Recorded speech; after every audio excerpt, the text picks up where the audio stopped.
안녕하세요. 9월 26일 금요일입니다. 9월달도 이제 끝을 향해서 줄다름질 척하고 있습니다. 시작했나 하면 벌써 끝나고요. 일주일도 그렇고 한 달도 그렇고 1년도 그렇고 시작했구나 하면 벌써 끝부분에 와 있는 이 상황들이 이어지고 있네요. 오늘은 사도행전 9장 14절과 15절 보시겠습니다. 여기서도 주의 이름을 부르는 모든 자를 결박할 권세를 대제사장들에게 받았나이다 하거늘 주께서 가라사대 가라. 이 사람은 내 이름을 이방인과 임금들과 이스라엘 자손들 앞에 전하기 위하여 택한 나의 그릇이라. 아멘. 하나님이 아나니아에게 다메섹으로 가서 다섯 사람 사울을 만나라. 그래서 가가지고 보니까 눈이 멀어서 안수해서 다시 보게 하고, 그래놓고는 아나니아가 평소에 들었던 사울이라고 하는 사람에 대해서 하나님께 아뢰는 거예요. 주의 성도들을 적지 않게 폐를 끼쳤고 주의 이름을 부르는 자들을 결박할 권세도 받아가지고 있는 사람이다. 이렇게 이제 어찌 보면 하나님께 고자질한 거죠. 자기가 들었던 것을 이야기한 거예요. 주의 이름을 부르는 모든 자를 결박할 권세를 대제사장들에게 받기 위하여 갔던 거고요.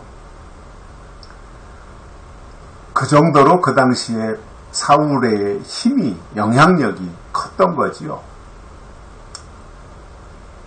그리고 그가 하는 것은 다 옳게 여김을 받았고, 종교적으로든 사회적으로든 사울은 그만큼 그 시대에, 그 당시에 어떠한 분명한 위치가 있었고요, 영향력이 있었던 사람이었기 때문에 충분히 이러한 생각을 사람들로 하여금 갖게 했던 장본인이었던 것은 맞아요. 사울이 충분히 그런 말을 들을 수 있었던 거지요. 그래서 이러한 사울에 대해서 조금 부정적인 측면에서의 이야기를 아나니아가 하나님께 아뢰던 거예요. 그랬더니 주께서 가라사대 가라. 그러면서 놀라운 말씀을 하세요. 아마 아나니아도 이 말을 듣고 깜짝 놀랐을 거예요. 하나님이 하시는 일이니까 거기에 뭐 이유를 붙이진 않겠지만 속으로는 깜짝 놀랐을 거예요.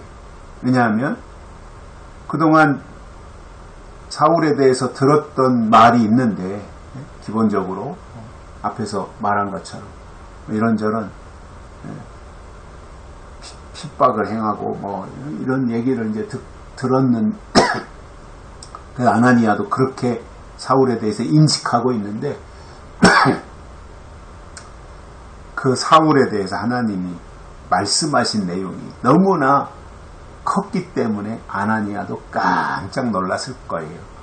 그 하나님이 사울에 대해서 아나니아에게 어떻게 말씀하셨냐면, 이 사람은 내 이름을, 하나님의 이름을, 이제 사울이 하나님의 이름을 이방인과 임금들과 이스라엘 자손들 앞에 전하기 위하여 택한 나의 그릇이다. 이렇게 말씀하신 거예요.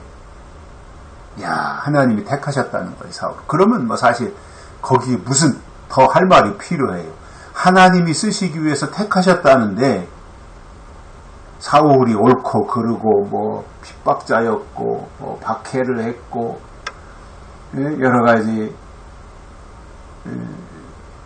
그 기독교인들, 예수쟁이들을 잡아 가두려고 하고, 뭐, 과거의 사울의 모습이 어땠든, 그건 아무 의미가 없는 거예요. 단, 어떤 경우에요? 주께서 쓰시겠다고 합니다. 하나님이 그를 쓰시겠다고 하면, 과거에 그가 이랬건 저랬건, 뭐, 대제사장들에게 무슨 결박할 권세를 받았던, 그건 아무런 의미가 없고 이유가 안 되는 거예요. 하나님이 쓰시겠다고 하면 그 앞에는 아니 하나님이 쓰신다는데요. 근데 그 사울을 하나님이 지금 대단하게 쓰실 계획을 아나니아에게 알려주신 거잖아요. 가장 먼저는 사울은 내 이름을 이방인과, 그러니까 이스라엘 밖에 있는 다른 나라들이죠. 이방인. 그래서 이제 사울을 통해서 이방인들에게 복음을 전파하는 이 역사를 하나님이 계획하고 계셨던 거예요. 그래서 사울이 이방인들에게 복음을 전하게 될 것이다. 내 이름을 증거하게 될 것이다. 그 말씀을 하시는 거니까요. 얼마나 대단한 거예요. 그동안에는 예루살렘 안에만 복음이 머물고 이스라엘 내에만 주의 말씀이 머물러 있었는데 이제는 사울을 통해서 이방인에게 복음을 전하는 그 역할을 사울이 하게 될 것이라는 거죠. 이게 얼마나 대단한 거예요. 그 당시에는 유대인들의 선민의식, 이스라엘이 아브라함의 하나님, 이삭의 하나님, 야곱의 하나님, 우리들의 하나님이라고 대단한 긍지를 가지고 살았던 그 시대인데 이제 사울을 통해서 이방인에게 복음이 전파된다라고 하는 이게 얼마나 큰 뉴스가 되겠어요. 또 이방인뿐만 아니라 임금들에게도 복음을 전하게 된다는 거예요. 임금들에게도, 높은 사람들에게도 사울이 복음을 전하게 된다. 그러니까 사울이라고 하는 사람이 그 정도의 위치, 여러 가지 학식과 지위와 이러한 것들이 그렇게 여러 왕들하고도 견줄 만큼의 사회적 지위가 있었던 거죠, 사울이. 그래서 임금들에게도 그 하나님의 이름을 증거하게 될 것이고 또 이스라엘 자손들 앞에도 전파하게 된다라는 거예요. 이스라엘 자손들에게도. 그러니까 이방인, 임금, 이스라엘. 그러니까 다지요, 다. 세계 방방곡곡. 그리고 높고 낮음 없이 다 사울이 복음을 전파하는 그 역할을 하기 위하여 하나님이 택한 나의 그릇이다 이겁니다. 하나님이 사울을 그 일을 감당하기 위한 그릇으로 선택을 하셨다는 거예요. 놀랍지요. 대단하지요. 이게 사울이에요. 그러니 뭐 아나니아가 평소에 사울에 대해서 좀 그릇된 생각을 가지고 있고 뭐 아나니아의 생각이 틀린 게 아니에요. 맞아요. 그 당시에 사울이 그러한 사람이었어요. 박해하고 또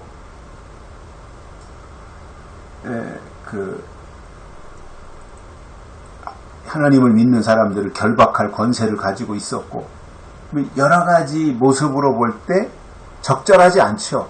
아나니아의 생각이 맞지요. 그런데 그럼에도 하나님이 쓰시겠다고 하니까 앞에서 아나니아가 가지고 있었던 생각은 별로 의미가 없는 거죠. 하나님이 알았다. 내가 쓰겠다. 나의 그릇이다. 이방을 위해서 내가 사울을 쓰겠다. 이렇게 말씀하셨고 이제 드디어 사울을 어떻게 하나님이 쓰시는가 하는 이 부분들을 우리가 살펴보게 될 것입니다. 여기까지 하겠습니다. 고맙습니다.